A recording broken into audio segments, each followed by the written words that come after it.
পটুয়াখালীতে রূপান্তরের আস্থা প্রকল্পের আয়োজনে জেলা প্রশাসকের দরবার হলে সরকারি কর্মকর্তা ও অন্যান্য স্টেক হোল্ডারদের সাথে যুব ফোরাম ও নাগরিক প্ল্যাটফর্মের পরামর্শ সভা অনুষ্ঠিত হয়েছে। বৃহস্পতিবার ২৭ জুন সকালে এ অনুষ্ঠান অনুষ্ঠিত হয়। রূপান্তরের জেলা নাগরিক নেতা সংবাদকর্মী জাকারিয়া হৃদয়ের সঞ্চালনায় সভাপতিত্ব করেন জেলা নাগরিক কমিটির আহ্বায়ক KM এনায়েত হোসেন। অনুষ্ঠানের প্রধান অতিথি হিসেবে উপস্থিত ছিলেন জেলা প্রশাসক মোহাম্মদ নূর কুতুবুল আলম। এছাড়াও অতিরিক্ত জেলা প্রশাসক, বিভিন্ন প্রিন্ট ও ইলেকট্রনিক মিডিয়ার সংবাদকর্মীগণ, জেলার বিভিন্ন উপজেলা থেকে আসা নাগরিক নেতা ও আহ্বায়করা উপস্থিত ছিলেন। রূপান্তরের প্রজেক্ট অফিসার গোলাম মোস্তফার প্রেজেন্টেশনের মধ্য দিয়ে অনুষ্ঠান শুরু হয়। এ সময় উপস্থিত বিভিন্ন উপজেলার আহ্বায়করা তাদের কার্যক্রম ও স্ব উপজেলার সমস্যাগুলো সরকারি কর্মকর্তাদের কাছে তুলে ধরেন। উল্লেখিত সমস্যাগুলো নিয়ে কাজ করার আশ্বাস দেন অনুষ্ঠানের প্রধান অতিথি জেলা প্রশাসক ও জেলা ম্যাজিস্ট্রেট মোহাম্মদ নূর কুতুবুল আলম।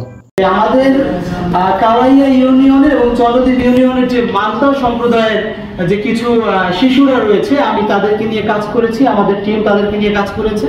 তো ওই শিশুরা তারা কিন্তু তাদের মৌলমানবিক যে চাহিদাগুলো রয়েছে প্রত্যেকটি থেকেই কিন্তু তারা বঞ্চিত।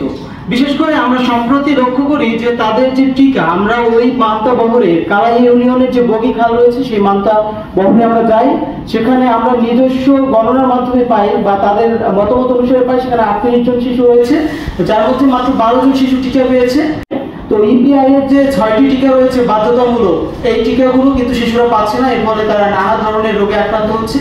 তারা খাদ্য চাহিদা থেকেও বঞ্চিত, শিক্ষা থেকে বঞ্চিত, চিকিৎসা থেকেও বঞ্চিত এবং গর্ভকালীন সময়, তাদের যে মাতৃত্বকালীন সময় যদি তারা নদীতে থাকে তখন কিন্তু তাদের বড় একটি সমস্যা হয়। এছাড়া বাল্যবিয়ে এবং শিশুশ্রম, যেমন ওইখানে শিশুদের 12 থেকে 14 বছর বয়সী বিয়ে হয়, আর ওই বিয়েতে কোনো কাজের প্রয়োজন হয় না, তারা বংশানুক্রমে তারা নিজেরাই বিবাহ দিয়ে থাকে।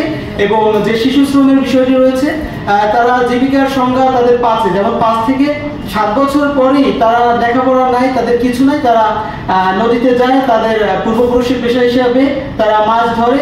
হয় এখন নদীতে মাছের সংখ্যা অনেক কম, এ কারণেও তাদের সমস্যা হচ্ছে। আর এই প্রতিষ্ঠানটি যে কাজ করছে ফিল্ড লেভেলে, তাদের কথাবার্তায় কিন্তু এটি পরিষ্কার হয়েছে।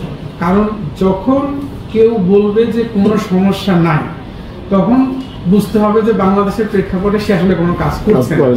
আর যার বলার মতো অনেক বিষয় আছে, অনেক সমস্যা আছে, বুঝতে হবে যে তিনি আসলে ফিল্ডে গিয়েছেন। কারণ আমাদের অগণিত সমস্যা আমাদের রয়েছে, যেগুলো আমাদেরকে সমাধান করতে হবে।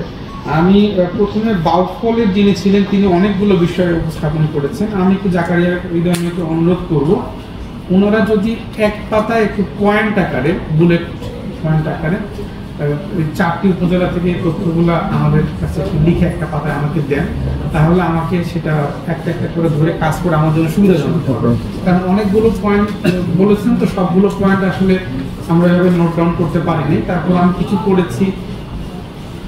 একটা বিষয় আমাকে বলেছেন যে কমিউনিটি ক্লিনিকে মাত্র সপ্তাহে একদিন সার্ভিস দিচ্ছে। আমি একটি আজকে কথা বলবো সিভিল সার্জন মহোদয়ের সাথে। আর একটি লাইব্রেরির বিষয়ে বলছিলেন মনে হয়, তাই না? এই লাইব্রেরিটা কোথায়? এটা স্যার এটা কি আপনার চালু করছে না?